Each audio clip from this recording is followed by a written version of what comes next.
Comment devenir propriétaire en moins de 6 semaines? Et je vous l'accorde, hein, c'est quand même un titre audacieux.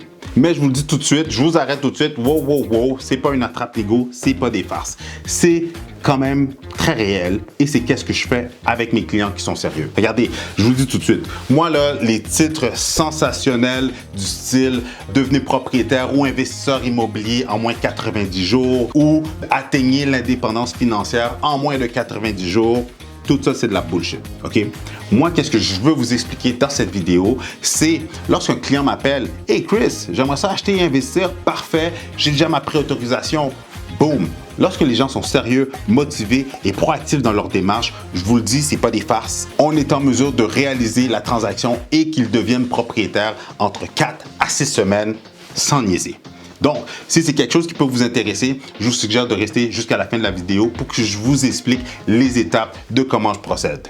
Mais pour les gens qui ne me connaissent pas, je vous dis tout de suite, bonjour tout le monde, bienvenue sur ma chaîne Immobilier 101 avec Christopher Salador où je partage avec vous trucs, astuces et stratégies gagnantes en immobilier. Regardez, avant de rentrer dans le vif du sujet de la vidéo, si vous désirez vendre, acheter ou investir, allez dans la description au bas de la page. Vous allez voir un lien où est-ce que vous allez pouvoir céduler un appel, une consultation qui est tout à fait gratuite avec moi, où est-ce qu'on va pouvoir élaborer ensemble un plan d'action, un plan de match qui va vous garantir ou vous permettre de réaliser vos objectifs en immobilier. Alors, n'hésitez pas de céduler cette rencontre-là. Je ne vous fais pas plus attendre. Rentrons dans le vif du sujet dans un instant.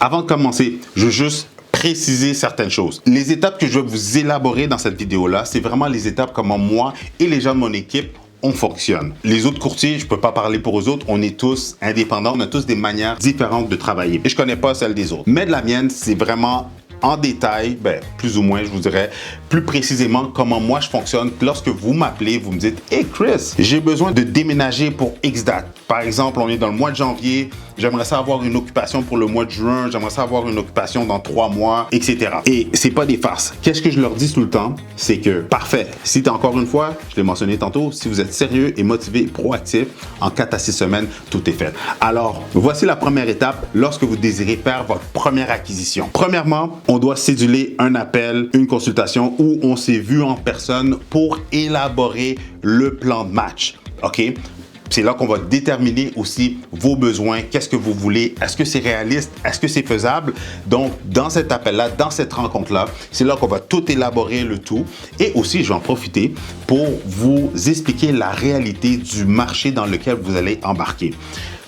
On le sait tous, durant la pandémie, c'était des années exceptionnelles, il y avait beaucoup de surenchères. C'était un type de marché de vendeurs qui veut dire que pour une propriété à vendre, il y avait 10 acheteurs. Donc, un acheteur dans cette période-là devait s'attendre à beaucoup de surenchères. Versus si on est dans un marché d'acheteurs, qui veut dire que pour un acheteur, il y a 10 propriétés, ça veut dire que ça va être un marché qui va être beaucoup plus relax, il y aura moins de surenchères, etc.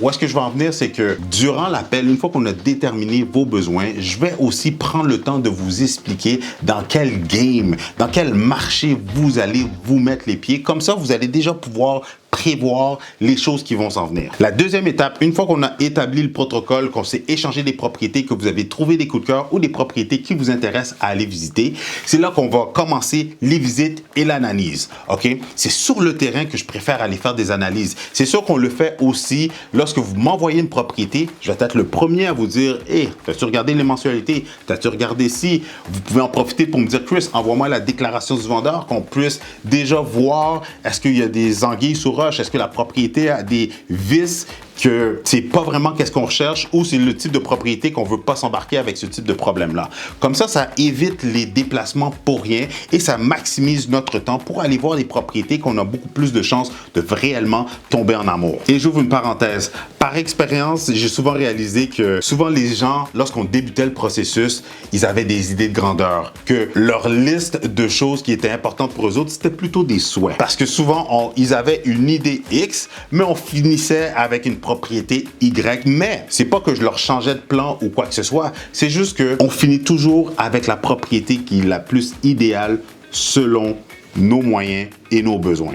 Donc, soyez pas surpris si oui, on avait l'intention d'acheter tel type de propriété, mais qu'au final, on finit avec un autre type de propriété. 3, c'est pas des farces. Avec des acheteurs sérieux et motivés, je vous le dis tout de suite, en 2 à 3 week-ends de blitz, de visite de propriété, je vous dis, c'est garanti qu'on va trouver une propriété. Il y a des très fortes chances qu'on va avoir trouvé la bonne propriété, surtout dans un marché comme aujourd'hui où est-ce que le marché est beaucoup plus stable, où est-ce que l'inventaire, il y a un plus gros roulement de propriété et que les propriétés prennent un petit peu plus de temps à se vendre. Il y a beaucoup de chances qu'on trouve une propriété, je vous dirais, en 2 à 3 week-ends qu'on a fait des visites de propriété. Mais tout ça pour dire qu'à l'étape 3, c'est là qu'on tombe à l'étape qui est un petit peu plus stressante. Pourquoi?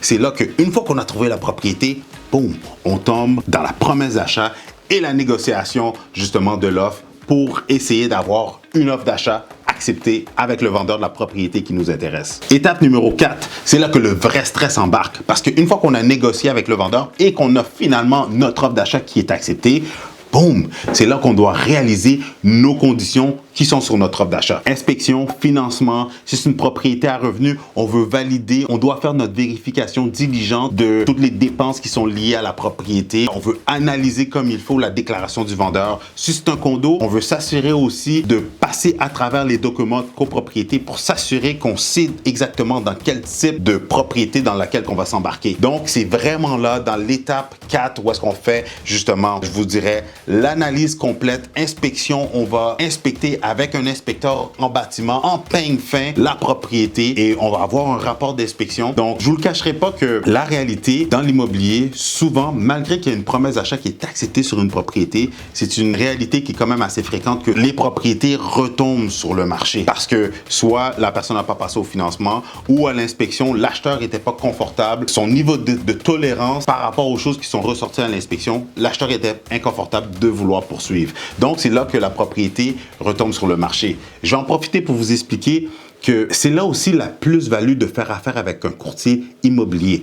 Pourquoi? Parce que si vous magasinez par vous-même et qu'une propriété vous intéressait, mais elle avait déjà une promesse d'achat acceptée, ça se peut que vous n'allez pas avoir de retour lorsque la propriété va revenir sur le marché si vous ne faites pas vos suivis. Par contre, si vous magasinez avec un courtier immobilier, le courtier immobilier, dès qu'une propriété qu'on avait suscité de l'intérêt, qu'on était en mode collaboration avec le courtier vendeur, dès que la propriété revient sur le marché, il y a un message de masse à tous ceux qui avaient suscité de l'intérêt pour la propriété. Qui veut dire que moi, je reçois l'avis, je vous envoie un message pour vous dire « Hey, vous savez, telle propriété, elle est de retour sur le marché. On va-tu la visiter pour voir? » Puis boum, souvent je vous dirais, c'est même comme ça qu'on a trouvé des belles opportunités. Et l'étape 5 qui est, une fois que toutes les conditions sont réalisées, félicitations, boum, c'est fait.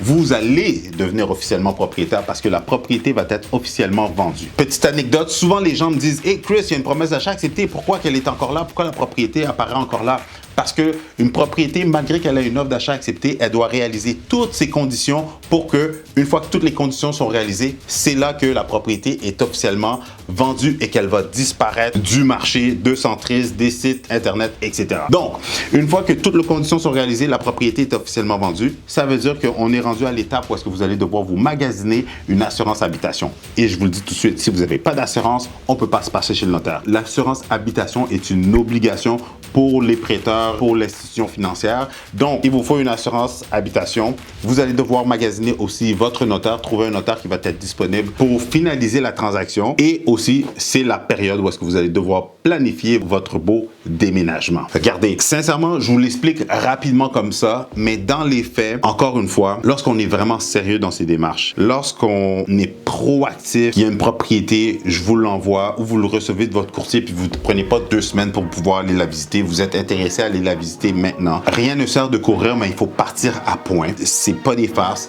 Entre 4 à 6 semaines, tout est fait. Même, je vous dirais, même des fois, entre 4 à 6 semaines, on a déjà passé chez le notaire. Ou sinon, dans le pire des cas, entre 4 à 6 semaines, tout est fait. Et tout ce qui reste, c'est de passer chez le notaire pour pouvoir avoir les clés pour que vous allez rentrer dans votre nouvelle acquisition. Regardez, si vous désirez d'autres astuces du genre pour vous permettre de justement devenir propriétaire, je vous suggère de regarder une de ces 2 vidéos-là.